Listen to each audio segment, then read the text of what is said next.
Okay. Now, AIEC guys have said it again that listen, the outcome of the Constitutional Court about Mr. Jacob Zuma will not necessarily affect this year's election or will not affect the IEC in its preparation. It will not have any significant impact to them. And then they explain, look at they give reasons as to why this will not have a bigger impact to them. This will not, they expect as to why this is not going to happen. I mean, this is not going to affect them. And a lot of people will remember that once the IEC decides that they are printing out ballot papers and they are doing all of that, right? There's a lot of money that goes into that. There's a lot of money that goes into that. You will remember not long ago, there was an application that they wanted to have these guys, they wanted to have the elections postponed, right? And the IEC says to postpone these elections, I think even by a month, it was going to cost them approximately 500 million rand, right? That's close to a billion, half a billion. Yeah, so they said that it was going to cost them 500 million rand if the elections are postponed. So, and maybe they will say the same thing with the issue of printing ballot. Probably they will say it will cost them a lot of money, exorbitant amount of money, to say if they were to change, if they were to have those amendments, right? So today I got to understand the fight that they are fighting a little better than I did before. And I understood clearly. Oh, I was like, oh, okay. Now I see. I understand what look at the direction they are taking. And I didn't say I agree. I said I understand. Don't confuse the two, right? Right? There's another thing that I don't want you to confuse, and it's this. If you are not yet subscribed, what are you waiting for? Come on, good people, because to subscribe it is free. To like the video, it is free. To comment in the comment section below, it is free of charge. To click the notification bell, it is free of charge. To share this video, it is free of charge. To watch this video until the end, it is free of charge. Also, good people, come on, to watch the ads, it's free of charge, and that's how you financially contribute to this YouTube channel. Speaking about financially contribution to the channel, you can become a member of this YouTube channel from as little as 20 Rand a month. You can also use the Super Thanks button. In case you don't want to do that, guys, there is a way where you can use my media company banking details to donate to the channel, and you know what I'm saying? Will bring you more, and also guys want to buy more equipment. So the power is in your hands. Please do the honorable thing as we proceed. Okay, all right. So I will play you the video from the IEC. I'm going to give you this video shortly. From what I now understand is that AIEC understood that, you know what, we're not going to win this thing. We're not going to win this issue of us fighting Jacob Zuma in terms of him being on the ballot paper. Why? Because Jacob Zuma is already on the ballot paper by default, whether he was dead or not. By the mere fact that he is now the leader of the MK party, that means, that clearly tells us that, you know what, this man, there's nothing that we can do to remove him on the ballot paper. This man will be on the ballot paper. Whether we like that or we don't like that, it's neither here or there. But before we proceed with this video, take a look at what IEC have got to say here. The issue about the outcomes of the Concourt matter involving the erstwhile president, Mr. Zuma, that the outcome will have no bearing on the ballot paper.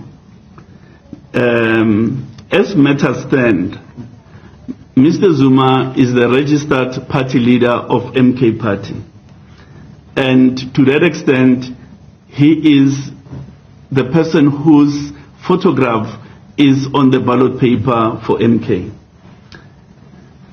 Now,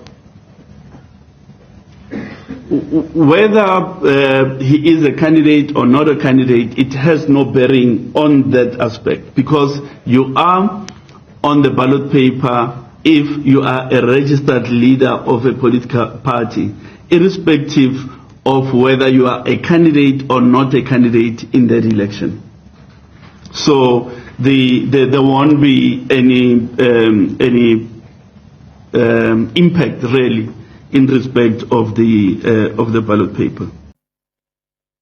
So when you look at this, to me, it says that the IEC, their focus is who goes to parliament, and the application that they had in court, it is directly or specifically focusing on making sure that Jacob Zuma doesn't go to parliament. We can have his name on the ballot paper. We're not going to fight that. We are not obligated to do so. We are not empowered by the Constitution to do so. But what we're going to make sure is we're going to make sure that he doesn't go to parliament the election day. I mean, come after the elections where we're supposed to declare the numbers and then send people to parliament. That those 400 people that are to be sent on parliament. So they are saying he's never going to be among the number of people that are going to be sent to parliament. He is never going to be among such people. So that's why that's why I said to you, now I understand where the IEC is coming from. I understand. I don't agree, but I understand to say, okay. What they are saying is, we will do whatever it takes to stop you from going to parliament. Because there we have seen a loophole. So we're going to use everything we have within our power to deal with you. We will deal with you decisively. We will deal with you accordingly. That is what I have come to realize. But again, obviously, it's a conversation that you and I have got to have. We've got to talk about this. You've got to share your opinion about this now that you now understand clearly, that the IEC, their intention is not necessarily now to stop him from being on the ballot. They tried that on the beginning, it failed. Right. Now that Jacob Zuma came back with the second strategy, which was to look, that's when the political party was fully under his name and they couldn't do anything. Now that Jacob Zuma did that, they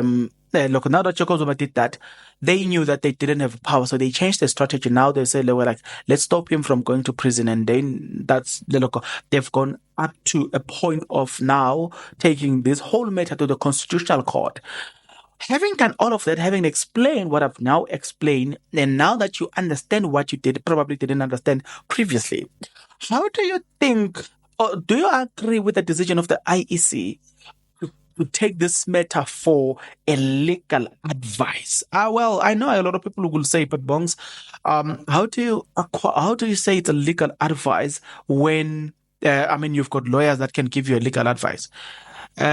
Yeah, well, I don't even have an answer to begin with. Like, honestly speaking, I don't even know. How do you call it an illegal advice when, you got lawyer to do that? I don't believe, like I told you before, that from where I'm seated, to me, it looks like what the IEC is doing. They're kind of doing like, oh, this is what they are doing. They are saying, we want to deal with the Jacob Zuma, but how best can we deal with him?